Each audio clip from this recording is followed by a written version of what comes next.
6 குணங்கள் என்றாலே அவ்வளவும் நற்குணங்கள் என்றதில்லை. இந்த வரிசையில் சொல்ற போது தீமை பயக்கக்கூடிய உணர்ச்சி வயப்பட்ட குணங்களைத்தான் அருகுணம்னு சொல்றோம். அந்த 6 குணங்களும் பேராசை, சினம், கடும்பற்று, முறையற்ற பால் கவர்ச்சி, உயர்வுதாழ் மனப்பான்மை, வஞ்சம் என்று சொல்லக்கூடியதான் அந்த 6 குணங்கள். இந்த குணங்களோடு எந்த செயல் செய்தாலும் அந்த செயல் யாருக்கும் நன்மை தராது. அதனால அது தீய குணங்களை, விளைவுகளை தரத்தக்க குணங்கள் தான் இந்த 6 குணங்கள். இந்த 6 குணங்களும் நம்முடைய ஜீவகாந்த சக்தியை கெடுத்து விடுவதோடு நமது கருமையத்தையும் களங்கப்படுத்திவிடும். அதனால இந்த 6 குணங்களை சீரமைக்க கற்றுக்கொள்ள வேண்டியது பயிற்சியின் மூலமாக அருள்நாட்டம் உடையவர்கள் அத்தனை பேருடைய கடமையாகும். இந்த 6 குணங்களை பற்றி சொல்ற போது 6 குணங்கள் எப்படி வருது மனிதனுக்கு என்று சொன்னா, இறைநிலையே தான் மனிதனாக வந்திருக்கான். அத ஒரு கவியின் மூலமா கொடுத்திருக்கேன். இறைநிலையே தன்னிருக்க சுதந்திரத்தும் பேராற்றல் என்ற கவியில அது கடைசியில மனம் என்ற வரையில அதுவே பரிணாமத்துல வந்து முடியுது. அதனால இறைநிலை ஆரம்பமாக பெற்று அது வளர்ச்சி தோறும் பரிணாமம், பிரபஞ்ச பரிணாமம் என்ற நிலையில பல நிலைகளை கடந்து மனித மனதில் வந்து நிறைவு பெற்று அவனையே அவன் அறிந்து கொள்ளக்கூடிய நிலை வரும். இந்த நிலைக்கு மனிதன் இந்த நிலையை உணர்ந்தால் இறைவன் தான் நானாக இருக்கிறான் என்ற ஒரு தெளிவு உண்டாகி அந்த தெளிவின் மூலமாக வாழற போது வெற்றியும் அமைதியும் உண்டாகும். அந்த தெளிவு இல்லாத போது இறைநிலை உயர்வுதானே பிரபஞ்சத்துல, அந்த உயர்வு மாத்திரம் உள்ளத்துல இருக்கிறது. அது அவன் அளவுல நான் பெரியவன், நான் உயர்ந்தவன் என்ற எண்ணம் வருதுன்னு சொன்னா உண்மையிலேயே இறைநிலை உயர்ந்ததுதான், அதனுடைய துணி தான் நான் உயர்ந்தவன் என்றது. ஆனால் அங்க என்ன இல்லை, மற்றவரும் உயர்ந்தவர்கள் தான், மற்றவர்களும் இறைநிலையில இருந்து வந்தவர்கள் தான் என்ற நேர்நிறை உணர்வு இல்லாத போது இதை தன்முனைப்புன்னு சொல்லுவோம். தானே உயர்ந்தவன் என்று இறைநிலையை அப்ப ஒதுக்கி விட்டுட்டு இவனுடைய மனநிலை மாத்திரம் எடுத்துக்கொண்டு நான் பெரியவன் என்ற பாருங்க, இதுதான் தன்முனைப்பு. இந்த தன்முனைப்பு 2 வித எண்ணக்கோடுகள் உண்டாகுது. தான், தனது. தான் என்ன? அதிகாரப்பற்று, எனக்கு அடங்கி இருக்கணும் எல்லாரும் நினைக்க. தனது என்றால் பொருள் பற்று, எந்த பொருளானாலும் அது எனக்கு சொந்தமா இருக்கணும், எனக்கு உரிமையா இருக்கணும் என்பது பொருள் பற்று. இந்த அதிகாரப்பற்று, பொருள் பற்று, இந்த இரண்டும், அந்த 2 எண்ணக்கோடுகளும் எங்கிருந்து வருது? தன்முனைப்பு என்ற அறியாமையிலிருந்து வர்றதுதான். ஆக இந்த 2 எண்ணக்கோடுகளையும் நாம் சாதாரணமாக ஒரு தம்பதிகளை போல பாவிச்சு கொள்ளலாம் மனதுக்கு. இந்த 2 எண்ணம் தான் தனது என்ற தம்பதிகளுக்கு 6 குழந்தைகள் பிறக்கிறது. அவைதான் பேராசை, சினம், கடும்பற்று, முறையற்ற பால் கவர்ச்சி, உயர்வாழ் மனப்பான்மை, வஞ்சம் என்ற 6 குணங்கள். காரணம் என்னன்னா, இந்த பேராசைன்னு சொல்றோம் பாருங்க, அதை எடுத்துக்கொண்டு பார்த்தீங்கன்னா அதனுடைய மறு உருவங்கள் தான் மற்ற 5. பேராசைய நீங்க சீர்திருத்திட்டீங்கன்னு சொல்லி வச்சுக்கோங்க, அதன் பிறகு மற்றதெல்லாம் மற்ற குணங்கள் எல்லாம் நல்ல நற்குணமாவே இருக்கும். பேராசை அடங்காத போது அது வழியே செயல்பட துடிக்கிறீங்க, அதை தடுக்கிறாங்க ஒருத்தர், உடனே உடல்ல உள்ள சக்தி எல்லாம் சேர்ந்து கொண்டு அவனை அழிக்க வேணும் என்ற எண்ணம் வருது பாருங்க. இதுதான் சினம். பேராசை, சினம், கடும்பற்று. இந்த பொருளெல்லாம் எனக்கே இருக்கணும், இன்னொருத்தர் தொடக்கூடாது, எனக்கு தேவையோ தேவையில்லையோ யாருக்கும் கொடுக்கூடாதுன்னு தனக்காகவே குவித்து வச்சு கொண்டு அதை பார்த்து கொண்டு இருக்கக்கூடிய எண்ணம் இருக்கு பாருங்க. இதுதான் கடும்பற்று. இதுவும் ஆசை தானே. பேராசை, சீனா, கடும்பற்று. முறையற்ற பால் கவர்ச்சி. பால் கவர்ச்சி என்பது ஒருவருக்கொருவர் ஆணும் பெண்ணும் உளம் விரும்பி ஏற்றுக்கொண்ட பிறகு அதிலிருந்து நட்பு உண்டாகிறது தான் அது கணவன் மனைவி உறவு, அது சரியானது. ஆனால் அதற்கு முன்னதாக ஒத்துக்கொள்ளாத போதோ பொருந்தாத போதோ ஒரு தலைபட்சமாகவோ ஒரு முரட்டுத்தன்மையினாலேயோ ஒருவர் ஒருவர் பேர்ல ஆசை வைக்கிறதும் அதை தீர்த்து கொள்ள முயற்சிக்கிறதும் அதுதான் முறையற்ற பால் கவர்ச்சி. ஏனென்றால் கற்பதனை காப்பாற்ற இருபாலருக்கும் கடமை பொதுவே. எனினும் தவறிவிட்டால் அற்புதமாம் இயற்கையதன் ஆட்சி வேகம் ஆணை விட்டு பெண்ணுக்கே சின்னம் வைக்கும். சற்புத்திரன் போல அவன் குலாவ சமூகத்தால் அவள் தூற்றப்படுவாள். அதனால் நற்பண்பாம் கற்பொழுங்கை உயிரின் மேலாய் நாடுகின்றார் அறிவுடைய பெண்கள் எல்லாம். ஆகவே அந்த பெண்ணினத்துக்கு ஒரு பெரிய மதிப்பு கொடுத்து, சமுதாயத்துக்குரிய பொக்கிஷம், மனித குலத்துக்கு உரிய உயர்ந்த நீதி அது. அங்க ஒத்துக்கொள்ளாத முறையற்ற பால் கவர்ச்சி அவசியம் இல்லை, அது கேடு விளைவிக்கும். ஏனென்றால் ஒரு குழந்தை உண்டானால் அதை யார் பராமரிக்கிறது? அந்த ஒப்புதலோடு அதை நாங்கள் 2 பேருமே சேர்த்து அந்த குழந்தையை நான் பராமரிக்கிறோம் என்ற ஒரு ஒப்புதல், ஒரு அக்ரிமெண்ட், அது ஏற்பட்ட பிறகுதான் பால் கவர்ச்சியை சரிப்படுத்திக் கொள்ளணும். அது இல்லாத ஒரு உணர்ச்சி வயப்பட்ட நிலையில அதை சரிப்படுத்திக் கொள்ளணும் என்ற ஒரு முயற்சி வறுமையானால் அதான் முறையற்ற பால் கவர்ச்சி என்று சொல்றோம். முறையற்ற பால் கவர்ச்சி. அதுக்கப்புறம் உயர்வு தாழ் மனப்பான்மை. நான் எவ்வளவுதான் சிறந்தவனாக இருந்தாலும் மற்றவர்கள் சிறப்பாக இருக்கிறத பார்த்து எனக்கு பொறுமை கொள்ள முடியவில்லை சில சமயம். இது மனிதனுடைய இயல்பு. இவன் ஒரு உயர்ந்த செல்வந்தனா இருப்பான், இன்னொரு செல்வந்தனை பார்த்தா என்ன போலயே அவன் இருக்காங்க, அவன் கொஞ்சம் அடக்கணும் அவன் நினைப்பான். அவ்வளவு, அதாவது பொறாமைன்னு சொல்றோம் பாருங்க. பொறாமை என்னன்னா அதுக்கு அர்த்தம் அந்த வார்த்தையிலே இருக்கு, பொறுக்க முடியாமை. பொறுக்க முடியாமை தான் பொறாமை எனப்படுகிறது. பிறர் நலமாக இருந்தாங்கன்னா அதை பார்த்து கொண்டு எனக்கு பொறுக்க முடியறதில்லை.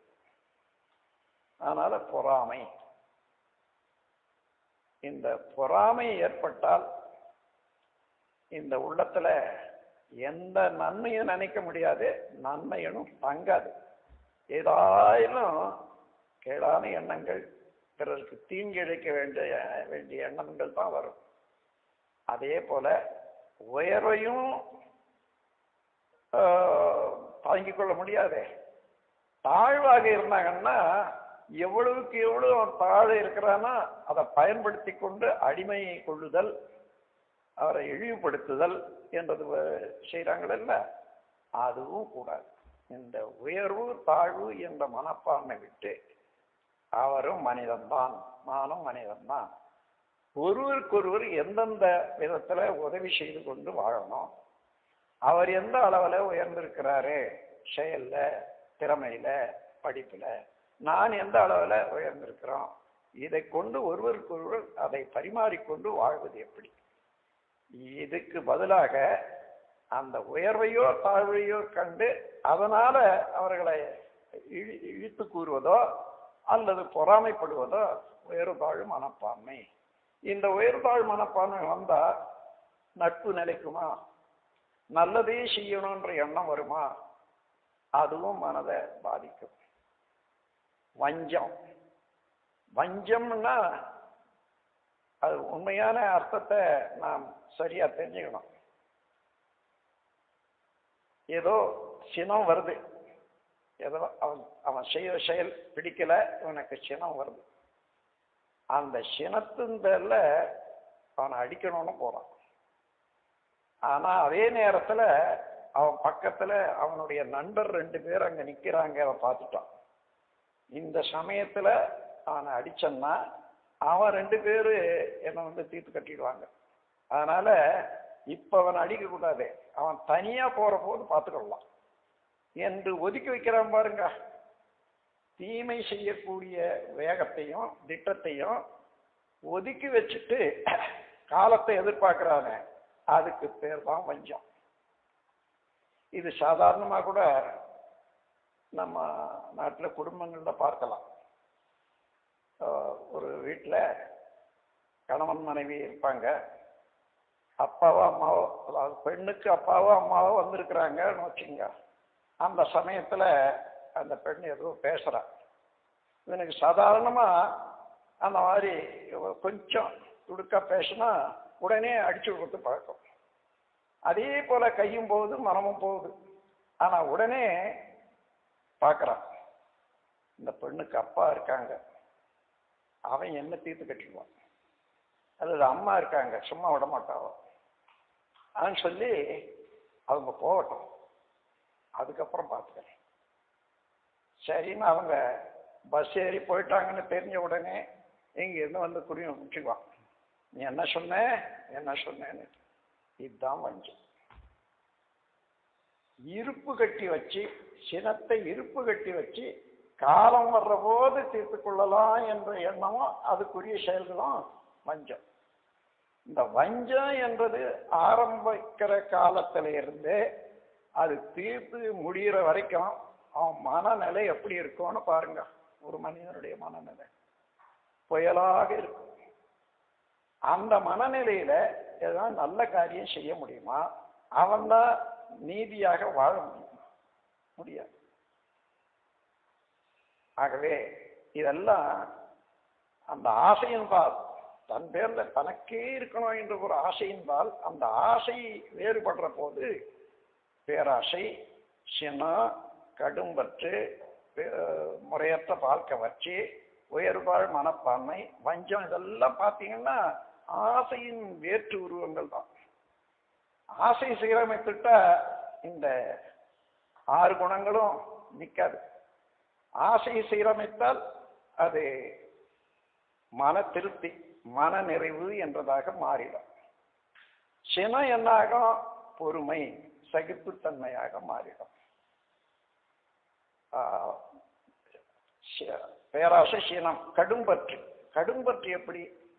ஈகை, நமக்கு போதும், அவர்களுக்கும் கொஞ்சம் இருக்கட்டும், அவருக்கு கொடுக்கணும், இவருக்கு கொடுக்கணும் என்ற அளவுக்கு ஈகையாக மாறும். அப்புறம் உயர்வுதாழ் மனப்பான்மை, நேர் நிறை உணர்வு. எல்லாம் அவனும் பிறந்தான் நானும் பிறந்தேன், வாழ்ந்து கொண்டு இருக்கிறோம். வாழும்போது இப்படி எல்லாம் வாழ்க்கையில நடக்குது. ஒரு நாள் வரப்போகுது, சரி நானும் மூச்சு விட்டுவிடுவேன், அவனும் மூச்சு விடுவான், அவ்வளவுதான்.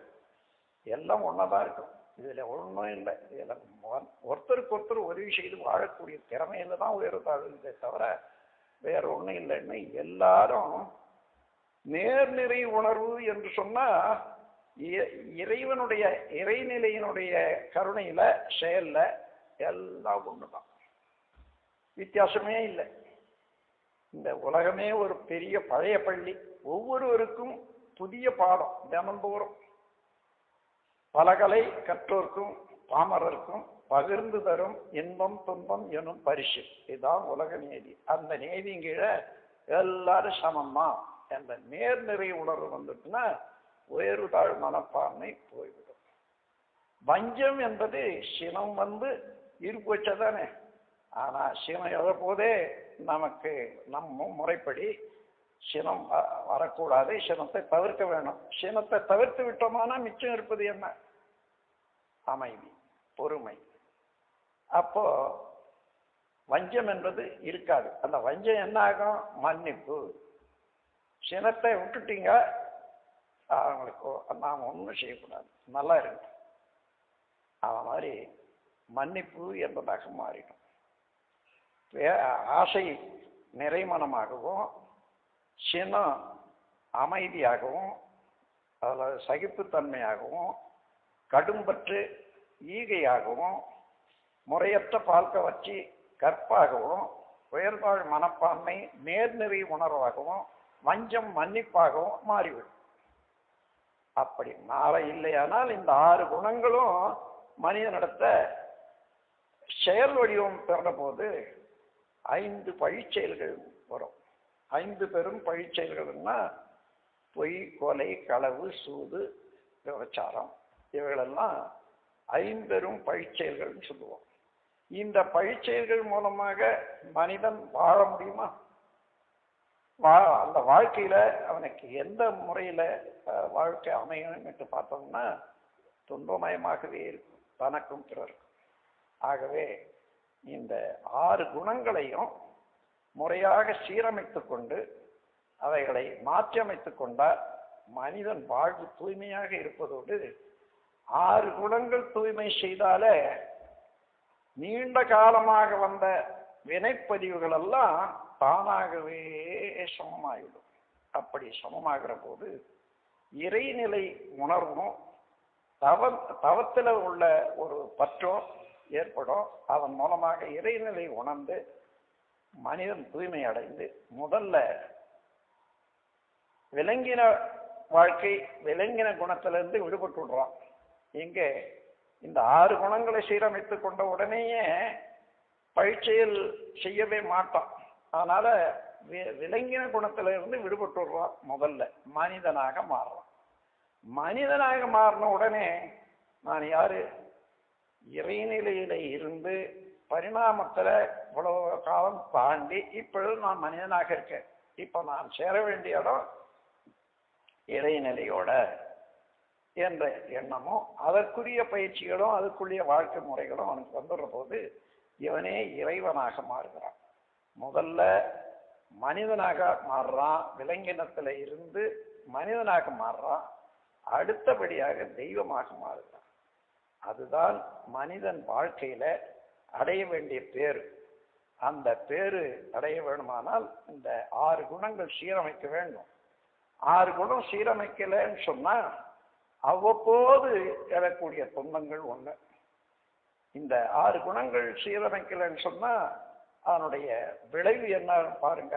நம்முடைய ஜீவகாந்த சக்தி அதிக வேகமாக செலவாயிடும். அப்படி செலவாயிட்ட போது ஜீவகாந்த சக்தி குறைய குறைய உடல்ல பல வியாதிகள் எல்லாம் துளிர்க்கும். இதோட நீண்ட காலமாக வரக்கூடிய கருவமைப்பு பதிவு இருக்குது பாருங்க. அந்த பதிவுல உள்ள துன்பங்கள் எல்லாம் நோய்களாகவும் மனக்கலங்கங்களாகவும் மனிதனை துன்புறுத்தி கொண்டே இருக்கும். ஆகையினால இந்த 6 குணங்கள்ல ஒன்று கூட நாம் வளர்க்கக்கூடாது.